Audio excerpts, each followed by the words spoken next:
الحمد لله والصلاة والسلام على أشرف خلق الله.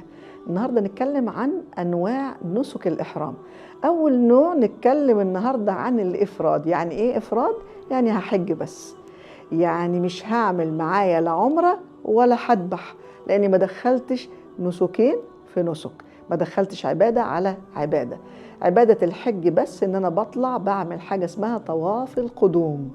ونركز قوي لحسن في ناس بتغلط وتفتكر طواف العمرة اسمه طواف القدوم، لا ده طواف سنة بيبقى فيه حج الإفراد بس وبعمله. وعندي بقى مفاجأة هايلة جميلة جدا، أقدر أجيب وراه سعي الحج من دلوقتي علشان ما تعبش وأنا بعد عرفة ورايحة على المزدلفة ومنى، هيبقى عندي مجهود شاق. فأنا النهاردة هطلع أعمل إفراد الحج، هعمل طواف اسمه طواف القدوم سنة وهجيب وراه سعي الحج.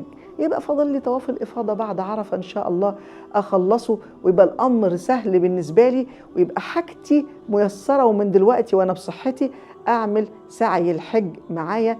وعشان كده بنقول الإفراد سهل وبسيط ومعلهوش ذبح، ونتعلم كل المناسك بتاعتنا حلقة ورا حلقة علشان إن شاء الله لما نرجع تبقى الصفحة بتاعتنا سهلة وبيضة ونقطة ومن أول السطر.